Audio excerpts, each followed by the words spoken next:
Assalamualaikum warahmatullahi wabarakatuh. Salam Waalaikumsalam warahmatullahi wabarakatuh. Warahmatullahi wabarakatuh. ya, salam sejahtera untuk kita semua pada malam hari ini di hari Jumat ya. Kita masuk ke pertemuan ke-15 kawan-kawan ya. Iya, saya akan langsung aja membagikan share screen-nya. Mohon kawan-kawan di mute ya. Sauki mohon di mute ya, agar ada feedback ya. Kita akan mulai saja kawan-kawan ya. Pertemuan ke-15 ya. Untuk mempersingkat waktu karena kita menggunakan Zoom ya 40 menit ya. Iya, siapa lagi Siryanti tolong di mute Siryanti ya. Sini aja deh. Ya, kita bagikan ya. Oke. Ya. Oke, kita akan bicara tentang strategi distribusi atau distribution strategi in marketing business ya, pertemuan ke-15 pada bab 14 ya, terakhir ya. Nah, kita akan lihat tentang distribusi pemasaran ya. Ini berbicara adalah merupakan kegiatan ya yang harus dilakukan oleh pengusaha atau bisnismen untuk menyalurkan, menyebarkan pengiriman serta bagaimana menyampaikan barang yang dipasarkannya itu kepada konsumen ya. Maka diperlukan milik perusahaan ataupun Anda bekerja sama dengan mitra ya, partner ya. Nah, bidang distribusi ini bisa berbentuk, kita lihat pertama agent ya. Lalu penyalur, ketiga pedagang besar, keempat pengecer atau toko pengecer, dan 5 perwakilan dagang di luar negeri atau subsidiari ya. Mohon sebentar bantu sedikit. Nah, dalam pengiriman distribusi ini tolong dibawa aja takut feedback. Iya. Dalam pengiriman distribusi kita harus tepat waktu kawan-kawan ya. Di mana kita lihat gambarnya adalah sebagai berikut ya. Sekarang ini pengiriman sudah sangat canggih, kita lihat ya, di mana gudang warehouse ya tertata dengan rapi dan tercatat terkomputerized ya. Lalu pengiriman juga harus tepat waktu ya, dari kota A ke kota B atau dari kecamatan A kecamatan B atau dari Jakarta Selatan Jakarta Pusat ya. Semua dilakukan secara profesional ya. Artinya pekerjaan distribusi pengiriman barang ini adalah pekerjaan profesional yang harus dilakukan secara tepat waktu, hati-hati agar barang tidak rusak atau tidak menjadi mengalami kerusakan ya, sehingga konsumen menjadi tidak puas ya. Ini contoh di salah satu di negara di luar negeri ya. Nah, selanjutnya kawan-kawan kita lihat bagaimana pengiriman barang atau distribusi semakin luas kawan-kawan ya.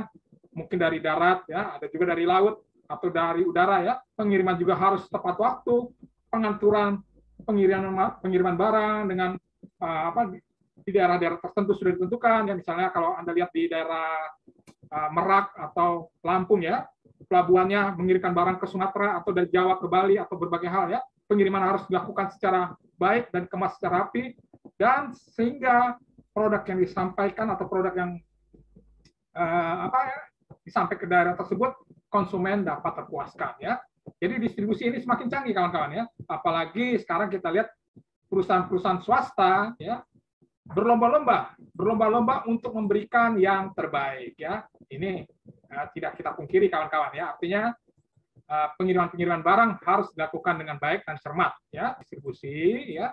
Ada beberapa distribusi intensif ya, artinya distribusi kebutuhan, barang konsumsi, beras, gula ya, 9 bahan pokok dan sebagainya, di mana kebutuhan masyarakat ya, kebutuhan masyarakat secara luas kawan-kawan. Contohnya perusahaan Indofood ya, Wings Group ya, Aqua ya, dan berbagai perusahaan-perusahaan yang mendekatkan diri dalam usaha sembako ya, 9 bahan pokok ya. Tentunya karena permintaan kebutuhan sangat tinggi kawan-kawan ya. Ini tidak kita bisa pungkiri ya. Lalu berikutnya ada distribusi selektif ya. Contohnya kita lihat ya, misalnya produk dengan nilai harga tinggi di mana kebutuhan untuk melengkapi seperti TV ya, elektronik, kebutuhan yang lain ya, seperti di outlet hardware atau electronic city, Aduh, saya jadi iklan lagi ya kawan-kawan ya. Tapi mau gimana, kenyataan memang begitu ya. Jadi kebutuhan-kebutuhan untuk memenuhi kebutuhan setelah primer, ada sekunder, ada tersier ya. Tentu ya, misalnya produk hardware melengkapi edge hardware ya, maksudnya edge hardware melengkapi dengan apa kebutuhan-kebutuhan perkakas rumah tangga ya. Lalu electronic city ya, seperti TV, radio dan berbagai hal ya. Nah, ini penting sekali kawan-kawan ya. Nah, ya. Selanjutnya kita lihat kawan-kawan, iya, distribusi eksklusif ya. Contohnya produk kendaraan mewah, perlengkapan barang dengan nilai mahal ya, properti apartemen eksklusif ya, seperti Sedayu Agung Group, Podomoro ya, atau nasabah perbankan khusus ya dan sebagainya ya. Tentunya pelayanan khusus ini kepada konsumen lebih diutamakan privilege ya, artinya kepuasan kepada konsumen ini penting sekali ya. Nah, artinya dapat digambarkan kawan-kawan, kita lihat ya, distribusi eksklusif ya, tentunya konsumen mendapatkan perlakuan istimewa dan tentunya kualitas produk tinggi ya, kualitas produknya tinggi ya, seperti kendaraan-kendaraan mewah ya, lalu pelayanan servis ya, artinya kepada konsumen ya, kepada nasabah ya, lebih diutamakan ya. Nah, kita lanjutkan lagi kawan-kawan ya. Iya. Bagaimana alternatif tingkat cakupan pasar ya? Kita lihat ya, distribusi intensif seluruh atau sebagian besar gerai yang memungkinkan ya, atau sembako ya, 9 bahan pokok ya. Keuntungannya pasti ya. Usaha-usaha ini harus memberikan kemudahan akses bagi konsumen atau pelanggan ya. Kerugiannya kadangkala ya mungkin banyak ya. Gerai tidak mau menerima produk jika kemungkinan kecil pelanggan membeli produk tersebut. Maksudnya para gerai atau outlet atau toko sembako tentu akan menjual produk-produk yang disukai masyarakat ya. Contohnya apa ya? Produk Indomie ya. Ini kita tidak bisa pungkiri ya. Mungkin bukan mungkin lagi, mungkin orang tua Anda ya, atau kebiasaan orang tua Anda ya. Sebulan sekali ya menyetok 40 bungkus Indomie atau Supermie ya. Sehingga perputaran produk Indomie itu sangat tinggi ya, walaupun mungkin Indomie atau Supermie itu harganya sekitar 3.500 atau 4.000 rupiah ya, sebungkus mie ya, tetapi perputarannya sangat cepat ya, apalagi teman-teman kita yang kos-kosan ya, tentu Indomie apa nih ya, sebagai ketahanan pangan ya. Kalau kita kos, kalau apa nih ya, kalau uang kita sudah menipis ya, ya dulu saya juga mahasiswa gitu ya, saya nyetok Indomie, kornet, ya berbagai hal ya, untuk menjaga-jaga situasi kalau kiriman uang atau wesel dari orang tua dari kampung belum diterima ya ini. Nah dengan begitu kan kita sebagai mahasiswa sudah tahu ya bagaimana kita mensiasati, memanage ya keuangan kita agar kiriman orang tua dari kampung bisa tercukupi ya. Nah, selanjutnya ada distribusi selektif ya, artinya distribusi melalui gerai-gerai tertentu ya. Tadi saya cerita tentang edge hardware, electronic city ya, di mana distribusi berfokus pada gerai-gerai terdapat permintaan produk atau karyawan memiliki kalian menjual produk tersebut ya. Artinya kalau electronic city sudah pasti produknya yang dijual apa ya. Edge hardware produknya sudah jelas apa. Informa produknya sudah jelas bentuknya apa ya, produknya tentu kebutuhan-kebutuhan untuk melengkapi rumah tangga ya. Lalu kerugiannya ya produk tidak dapat diakses semudah model distribusi intensif ya atau semacam sembako ya, karena produk ini membutuhkan suatu kekhususan ya, tempat yang khusus ya, outlet yang khusus dan berbagai hal ya. Lalu berikutnya distribusi eksklusif. Ya, artinya distribusi hanya melalui satu gerai atau sedikit gerai ya. Produknya apa nih? Yang dianggap prestisius, produk mahal ya. Sehingga nasabah, konsumen, produsen dapat memastikan gerai-gerainya mampu melayani produk dengan baik. Artinya tadi saya ceritakan privilege ya. Keutamaan pelayanan kepada konsumen harus lebih diutamakan, lebih dimanjakan, lebih diutamakan apa ya, servisnya lebih mantap lah ya. Lalu kerugiannya adalah akses atas pelanggan produk ini menjadi terbatas. Karena kenapa? Ya, pelanggannya atau konsumennya hanya konsumen tertentu, yaitu kelas atas ya, kelas paling top ya. Nah, kita bisa lihat kawan-kawan, ya distribusi intensif ya. Ini bisa kita gambarkan lah ya. Misalnya ini ada foto tentang produk sembako ya, sembako 9 bahan pokok ya, artinya intensif di mana konsumen mudah membelinya ya, karena kebutuhan-kebutuhan pokok ya, seperti beras, gula, garam, ya, minyak goreng ya, minyak goreng yang lagi semarak ini ya, lalu berbagai hal ya. Lalu berikutnya ada juga pengiriman beras ya di pasar tradisional ya. Nah, coba kalian main-main ya atau berkunjung di pasar tradisional ya, misalnya pasar tradisional Cipinang, pasar tradisional Jatinegara ya, agar kita juga bisa melihat ya apa yang terjadi di pasar tradisional ya. Selanjutnya kita lihat kawan-kawan, setelah distribusi intensif, distribusi selektif ya, seperti apa nih ya? Ya, ini ya seperti Electronic City yang menawarkan apa nih ya? TV LCD, notebook Celeron, handphone Galaxy Samsung ya.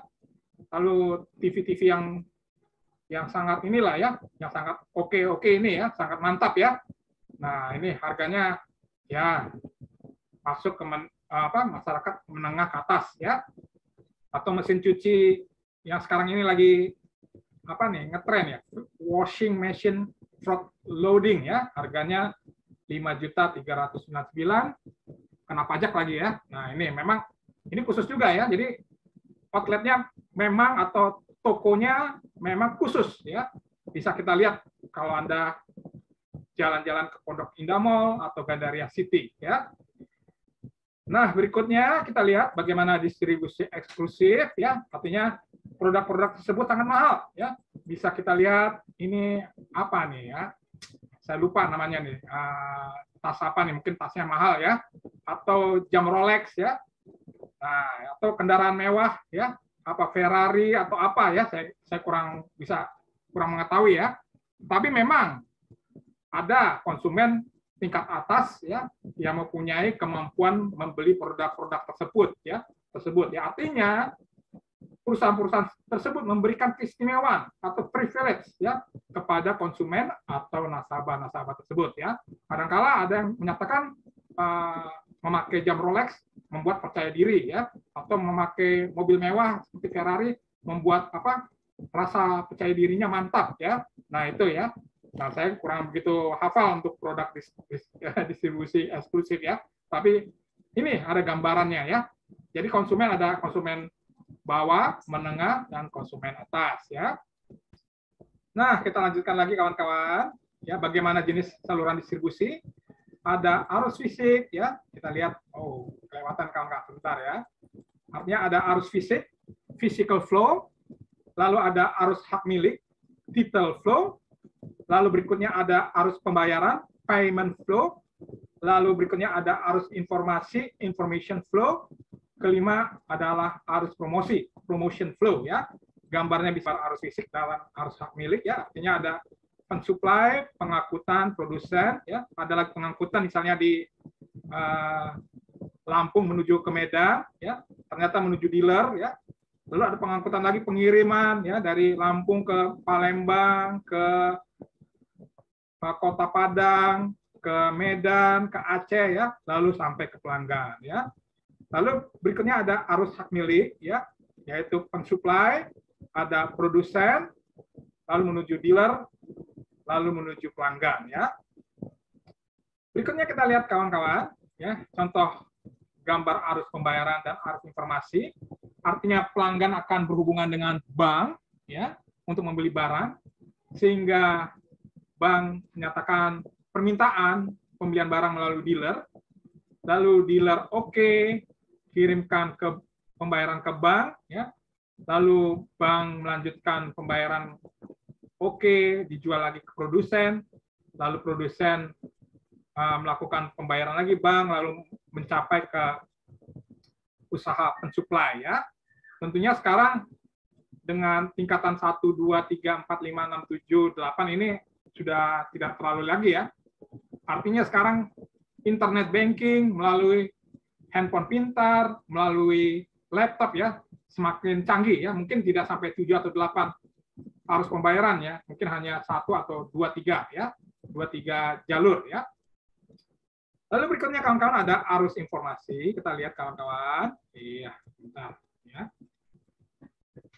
Ya, arus informasi bisa kita lihat tentang pensuplai, ada korespondensi ya, beli jual, lalu pengangkut gudang melakukan korespondensi jual beli juga, produsen juga menggunakan pengangkut gudang dan bank ya, jual dan beli, lalu sampai ke dealer ya, jual dan beli ya. Nah, contoh gambar arus promosi bisa kita lihat kawan-kawan, ya, artinya arus promosi bisa kita lihat ada pensuplai, lalu ada biro iklan, lalu berikutnya produsen lagi, iklan lagi, lalu ke dealer, lalu menuju ke pelanggan atau konsumen nasabah di kota-kota di berbagai Indonesia ya. Lalu berikutnya kita lihat ada perilaku saluran distribusi, ada 2 hal, yaitu konflik horizontal ya, misalnya konflik di tingkat yang sama, contohnya dealer sepeda motor Suzuki Slippy mengajukan komplain ya terhadap dealer sepeda motor Suzuki Panmera ya. Ini mohon maaf ya, hanya contoh saja ya, karena agar kita mempermudah yang dianggap mungkin bisa terjadi merebut konsumen ya, mungkin dengan cara-cara yang ya terlalu agresif atau tidak aktif ya, tidak etis ya, di mana syarat-syarat pembayaran pembelian hadiah sangat berlebihan ya, bisa terjadi ya. Ini hanya contoh saja kawan-kawan ya. Lalu berikutnya ada konflik vertikal ya, adalah konflik yang terjadi antara tingkat-tingkat yang berlainan pada saluran yang sama. Konflik vertikal ini biasanya terjadi antara pabrik dengan para penyalurnya kawan-kawan ya. Konflik ini bisa berhubungan ya dengan diskon atau rabat ya, perang diskon ya, suka terjadi kawan-kawan ya. Berbagai mart ya atau market ya, minimarket ya, yang diberlakukan bagi penyalur dengan diskon atau rabat yang diberikan kepada konsumen ya. Ini biasanya kalau ada perang diskon, perang harga ya, biasanya para ibu-ibu ya. Tapi sekarang ibu-ibu enggak juga ya, anak-anak muda ya, khususnya teman-teman kita nih yang apa nih, yang cewek-cewek ya, mahasiswi-mahasiswi ya, paling cepat tuh kalau ada program diskon ya. Paling cepatnya bagaimana ya? Wah, ternyata di toko sana di Pondok Indah Mall ada apa diskon ya, diskon 30%, 40%. Di Gandaria City ada diskon, di Mall Taman Anggrek ada diskon. Nah ya, biasanya anak-anak muda nih paling cepat kalau dengar-dengar kata-kata diskon ya.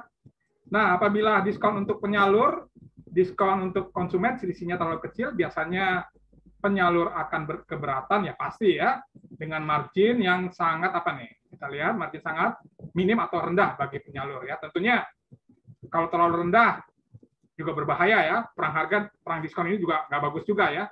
Artinya Anda harus berpikir ya, jangan selisihnya terlalu kecil ya, harus bisa selisih ini bisa membuat profit sehingga perputaran perusahaan Anda bisa bergerak lancar ya. Ya, kita lanjutkan lagi. Ya, oke, udah terakhir.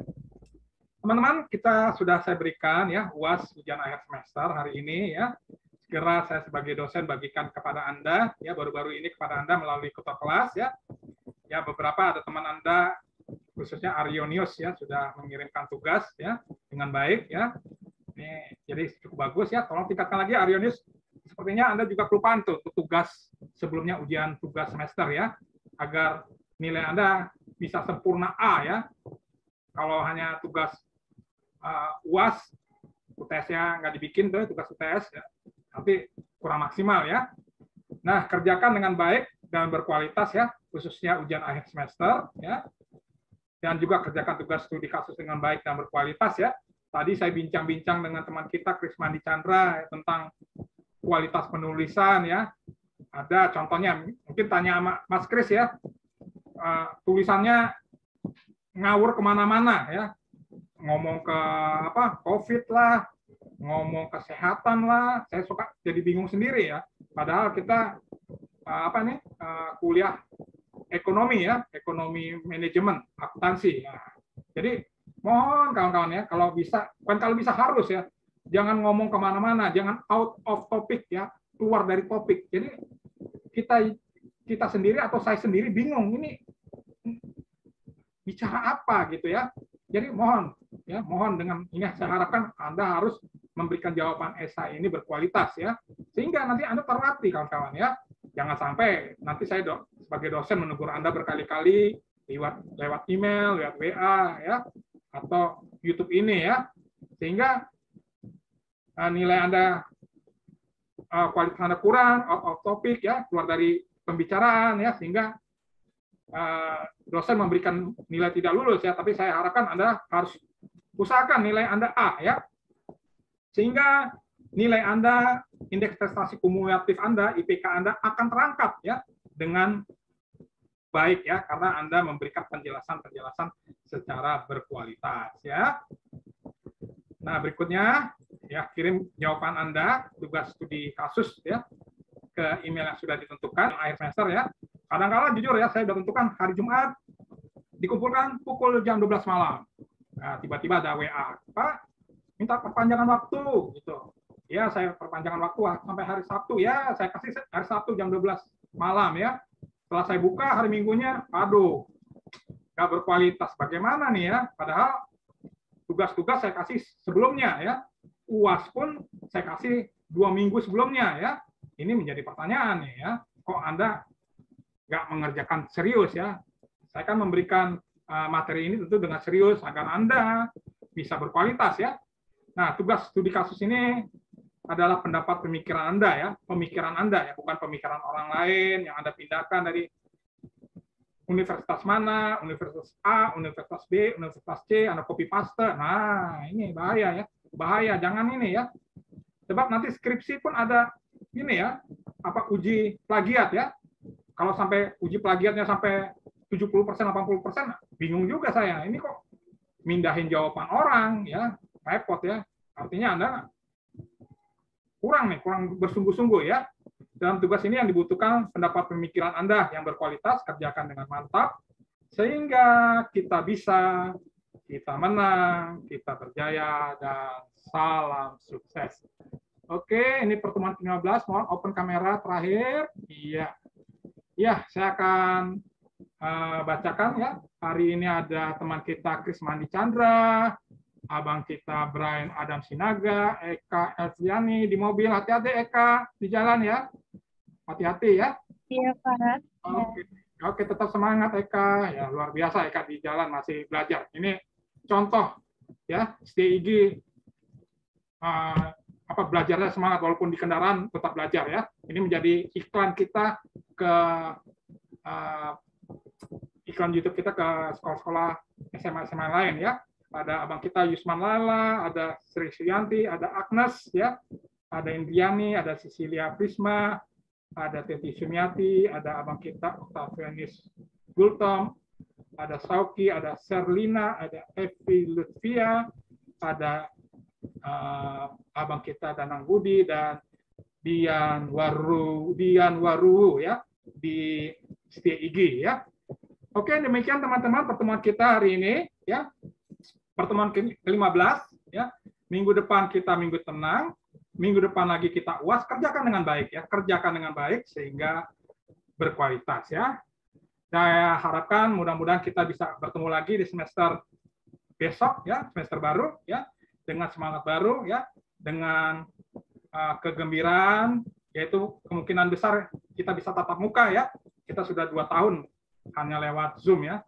Kadang-kala saya pengen tahu fisiknya Anda sendiri ya. Soalnya kalau saya lihat kayak Bang Brian Adam Sinaga kan kelihatan ganteng nih. Apakah benar Bang Adam Sinaga ini ganteng beneran ya? Siapa tahu bisa jodoh sama teman kita Agnes ya. Ya Agnes ya. Oke teman-teman. Demikian pertemuan kita ke-15. Saya ucapkan terima kasih. Semoga kita ketemu di semester baru.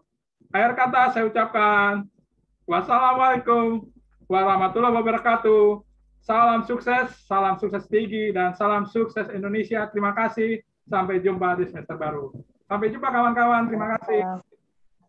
Oke, terima kasih Bapak. Terima kasih Pak. Terima kasih Pak. Terima kasih. Oke, terima kasih. Sukses semuanya ya. Sukses semuanya. Semangat terus. Terima kasih.